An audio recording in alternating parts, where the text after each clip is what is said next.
In the Clone Wars, there was a moment that changed everything. Ahsoka Tano, framed for a crime she didn't commit, walked away from the Jedi Temple and the Order she once trusted. In canon, she was left alone. But what if she didn't? What if Anakin Skywalker, the Chosen One, couldn't let her go?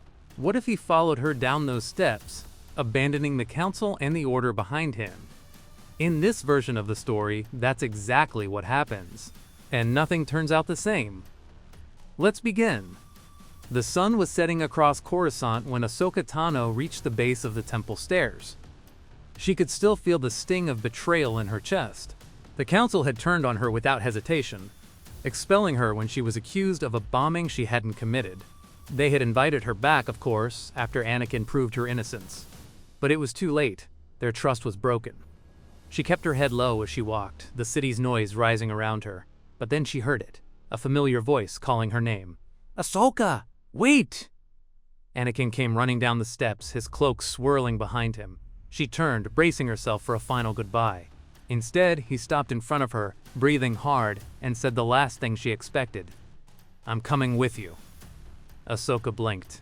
"Anakin, what are you talking about? You can't just—" "I can," he cut in, his voice sharp but trembling underneath. "If you're leaving, then so am I.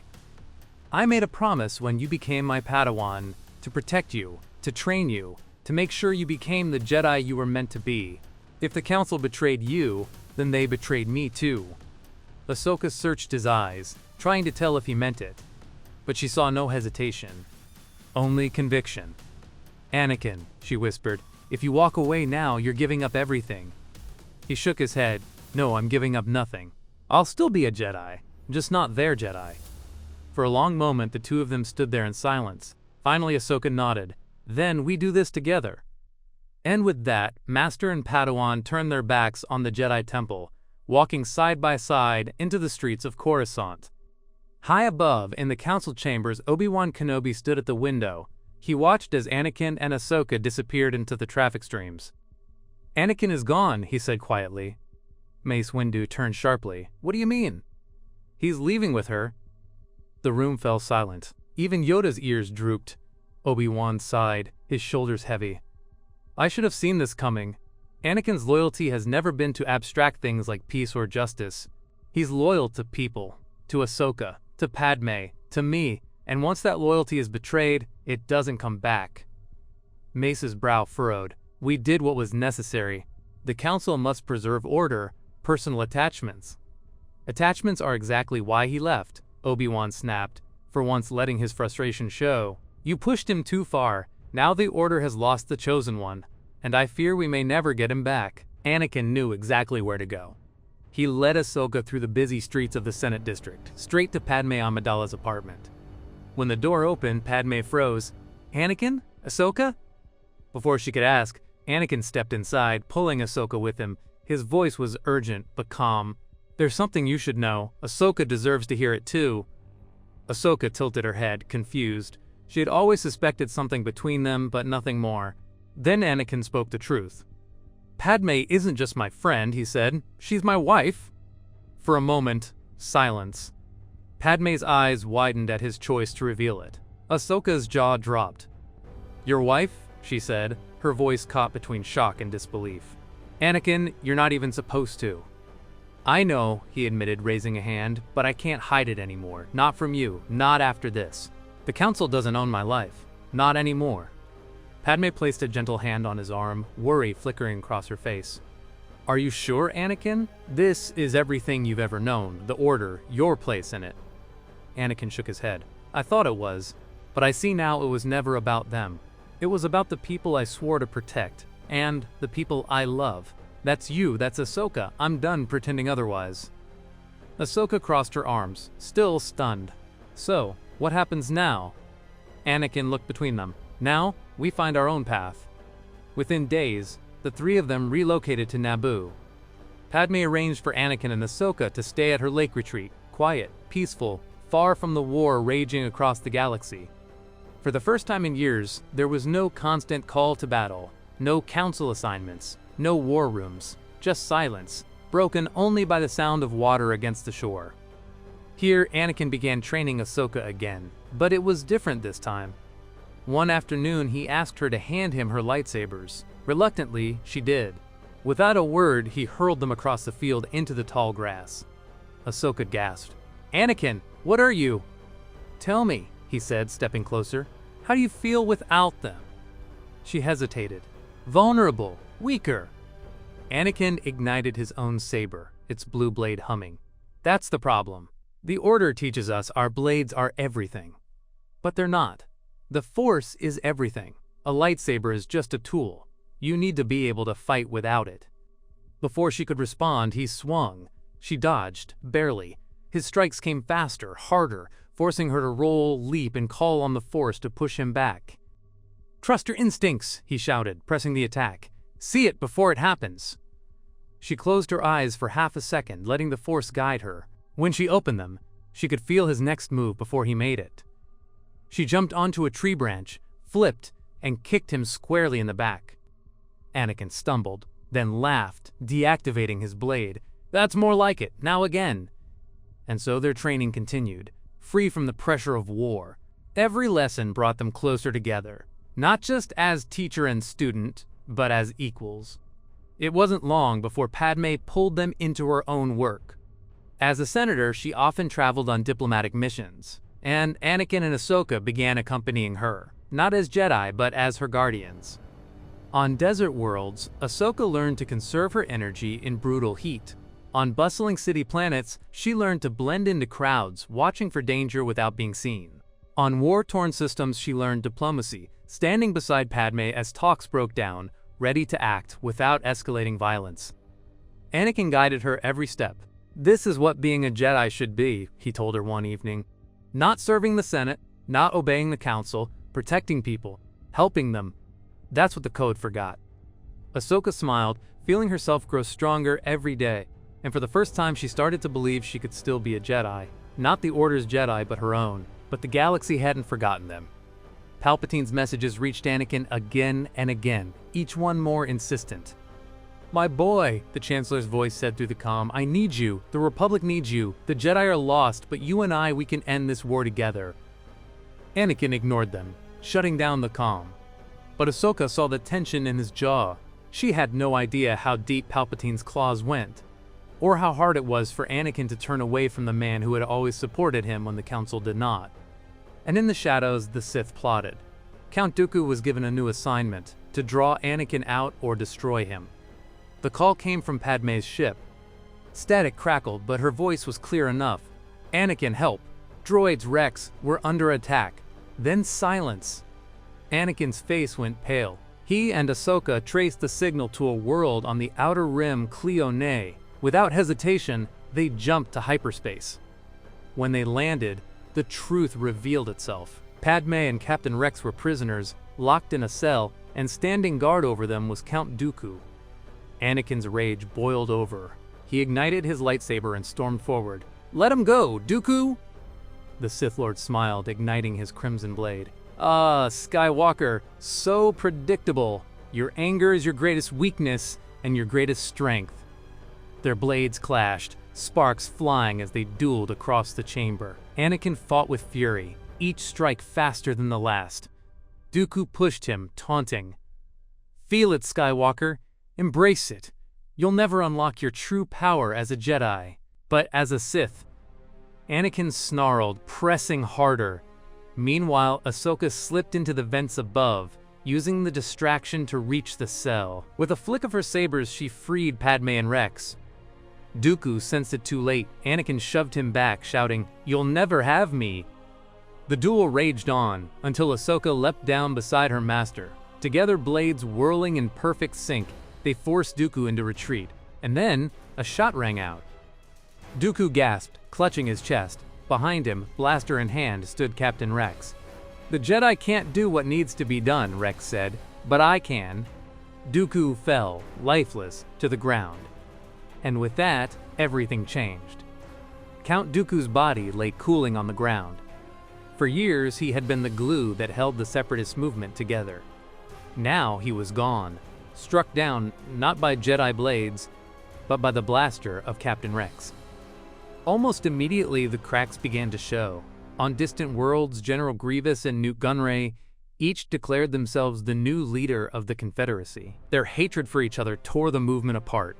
Droid armies, without Dooku's direction, turned on one another as factions scrambled for power. Within weeks, the Separatists were in chaos. Systems surrendered without a fight. Republic fleets advanced across the Outer Rim with little resistance. And in the Senate, voices grew louder. The war is ending. But not everyone was celebrating. In his dark office on Coruscant, Chancellor Palpatine sat in silence, his plans unraveling before his eyes. Dooku was meant to deliver Skywalker to him, broken and desperate. Instead, Skywalker had rejected the dark side and cut down his apprentice. Palpatine's teeth clenched. The Chosen One had slipped further from his grasp. For the Jedi Council, victory felt hollow. Yoda sensed it first. Too easy, this war's end has come. Unseen, another hand still guides the shadows. Mace Windu agreed.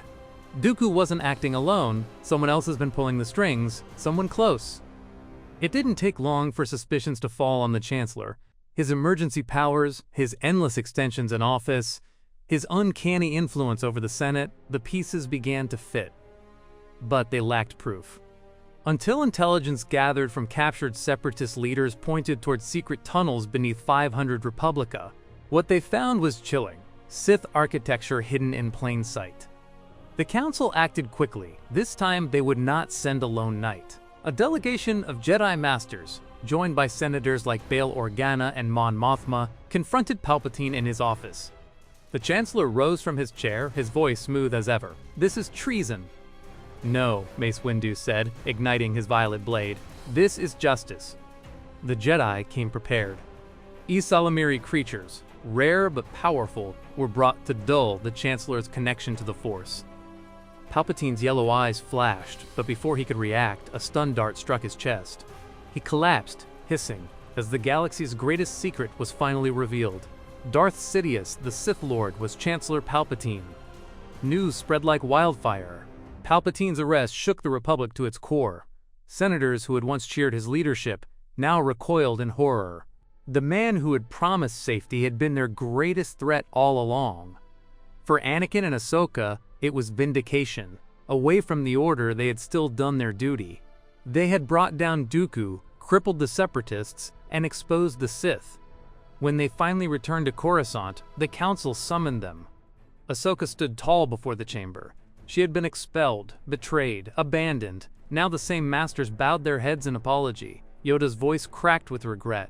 "Failed you, we did. Returned, you must be. A true Jedi, you have become." For the first time, she accepted. Ahsoka Tano was officially knighted. Anakin was offered a seat on the Council, not as a token, but as recognition of his deeds. He accepted too, though not without a smirk. "I hope you'll take my advice more seriously this time." Obi-Wan approached him afterward, a rare smile breaking through. "You did what I never thought you could, Anakin. You walked away from them and still found your way back." Anakin clasped his shoulder. "Thanks to Ahsoka, she showed me what really matters." With Palpatine exposed and the Separatists in disarray, the war ended. Grievous, cut off from his master's guidance, fled into the shadows. The Trade Federation splintered. One by one, systems returned to the Republic. The Jedi faced a new challenge, rebuilding their reputation. Many in the galaxy saw them as soldiers of war, not peacekeepers. But with Anakin and Ahsoka leading by example, hope began to return. Their bond grew stronger than ever. In council meetings, they spoke not of rules or dogma, but of people, of the farmers caught between battles, the children growing up with nothing but fear. Slowly, the Order began to remember its true purpose. And in private, Anakin's secret was no longer a secret. Padme, no longer hiding in the shadows, stood by his side. Together, they dreamed of raising a family in a galaxy finally at peace. But peace in the Republic did not mean peace everywhere. On Mandalore, chaos reigned. Darth Maul had returned, seizing control of the underworld and ruling with the Darksaber in hand. The Jedi sent Anakin and Ahsoka to confront him. For Ahsoka, it was personal. Maul had haunted her steps since leaving the Order. For Anakin, it was an old rivalry reignited. Their duel shook the halls of Sundari. Maul's crimson blade clashed against Anakin's blue and Ahsoka's twin green. His fury was unmatched, but together they overwhelmed him. At last, Anakin disarmed the fallen Sith and claimed the darksaber. Mandalore bent the knee not to Maul, but to Skywalker. With Padme's guidance, Mandalore rejoined the Republic, not as a conquered world, but as a proud ally.